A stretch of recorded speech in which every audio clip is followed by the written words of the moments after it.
અનંતતાની સરહદ, ઓવરવ્યૂ ઇફેક્ટને સમજવું. પૃથ્વી પરની સપાટી પર આપણું જીવન વિતાવવું એ એક બ્રહ્મા જીવવું છે. અમે આપણા વિશ્વને અનંત, અડગ વિસ્તરણ તરીકે અનુભવીએ છીએ.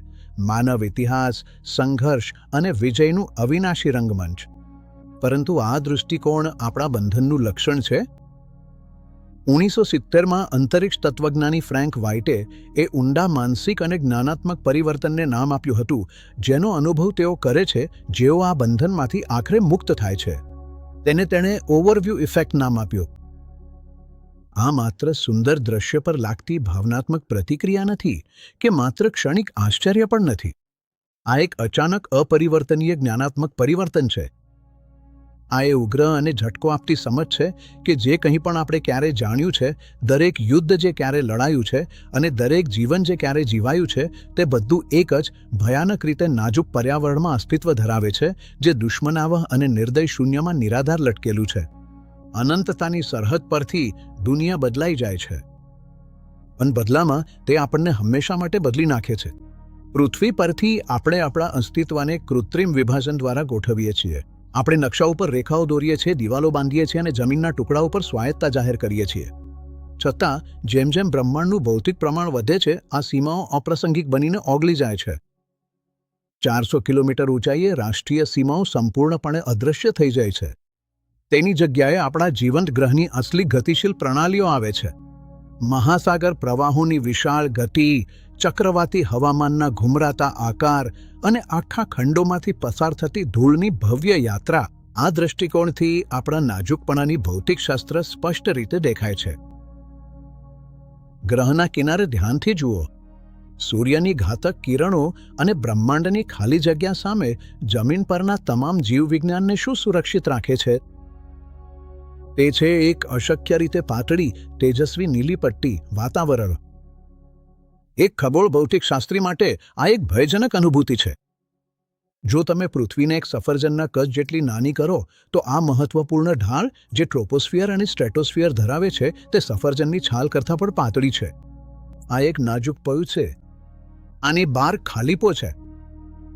અમે અવકાશથી અલગ નથી. અમે એક નાજુક જીવંત યાનમાં એમાંથી પસાર થઈ રહ્યા છીએ. જ્યારે માનવ મનોભાવ બ્રહ્માંડની ભૂમિતિ સાથે મળે છે, ત્યારે મન એનું જે મનોચિકિત્સકો જ્ઞાનાત્મક પુનર્મૂલ્યાંકન કહે છે તે અનુભવે છે. વર્ષો સુધી આપણે જે વ્યક્તિઓને કક્ષામાં મોકલ્યા છે, તેઓ પૃથ્વી પર પાછા આવીને અંદરના એક સરખા પુનર્ગઠનનું વર્ણન કરે છે. એપોલો 14ના અંતરિક્ષયાત્રી એડગર મિચેલે પ્રસિદ્ધ રીતે નોંધ્યું હતું કે અવકાશમાંથી પૃથ્વીને જોવું એ તરત જ વૈશ્વિક ચેતનાને પ્રેરિત કરે છે. માનવ વિભાજનની સ્થિતિ પ્રત્યે એક તીવ્ર, લગભગ દમ ઘૂંટાવતી અસંતોષની લાગણી અને બાકી માનવજાત સાથે જોડાવાની ઊંડી પ્રેરણા. એપોલો 11ના માઇકલ કોલિન્સે જણાવ્યું હતું કે પૃથ્વીનું સૌથી આકર્ષક લક્ષણ એ તેનું ભવ્ય પણ નહોતું, પણ તેની આશ્ચર્યજનક નાજુકતા હતી. આ છે ખાલીપાના માનસિક વિસંગતિનું પરાકાષ્ઠા. જ્યારે કોઈ નિરીક્ષક બ્રહ્માંડના ખાલીપામાં જુએ છે, ત્યારે તેનો અહંકાર તૂટી જાય છે. મગજ તેની ઊંડે વણાયેલી રાષ્ટ્ર કેન્દ્રિત અને અહંકાર કેન્દ્રિત માળખાઓને છોડે છે. આની જગ્યાએ એક ઊંડી જાતિ કેન્દ્રિત અને ગ્રહ કેન્દ્રિત ઓળખ ઉભરી આવે છે. જ્યારે આપણે આપણા સામૂહિક ગ્રહ્ય સહઅસ્તિત્વને જોઈ રહ્યા હોઈએ, ત્યારે જાતિવાદી દુશ્મનાવટ જાળવી રાખવાની માનસિક અસંગતિ એટલી વિશાળ બની જાય છે કે તેને ટકાવી શકાતી નથી.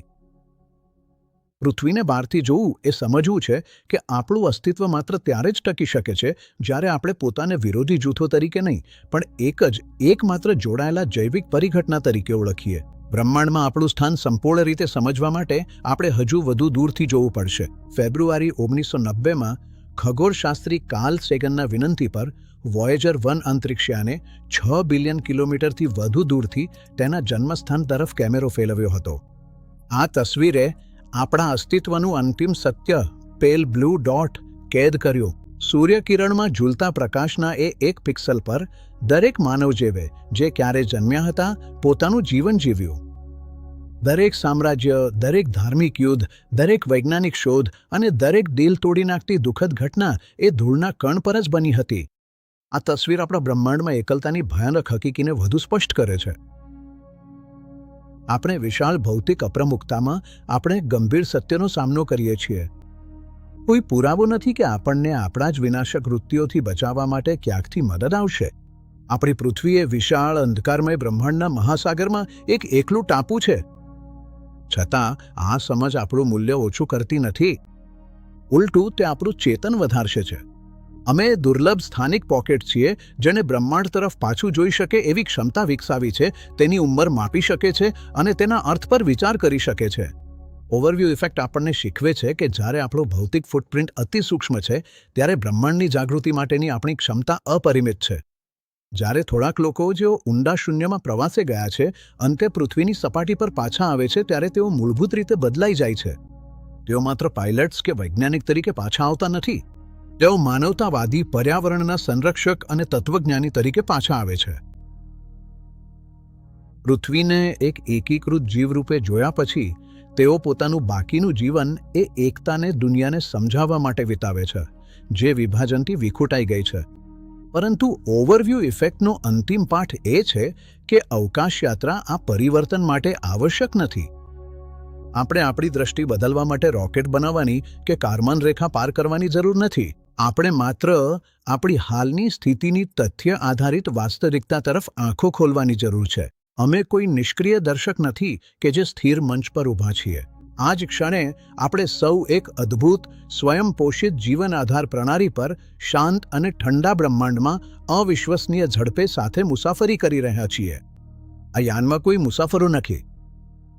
મહાન શહેરોથી લઈને સૌથી દૂરના જંગલ સુધી આપણે બધા સ્પેસશિપ અર્થના સહકર્મી છીએ. જ્યારે આપણે આ સત્યને આખરે સ્વીકારી લઈએ છીએ, ત્યારે આપણને વહેંચતા કલ્પિત સીમાઓ ઓગળી જાય છે અને માત્ર આપણું સંયુક્ત જવાબદારી રહે છે આપણે જાણેલું એકમાત્ર ઘર જાળવવું, સુરક્ષિત રાખવું અને પ્રેમ કરવું. EPK કેપિટલ પેઢી દર પેઢી માટે સંપત્તિ નિર્માણ કરે છે.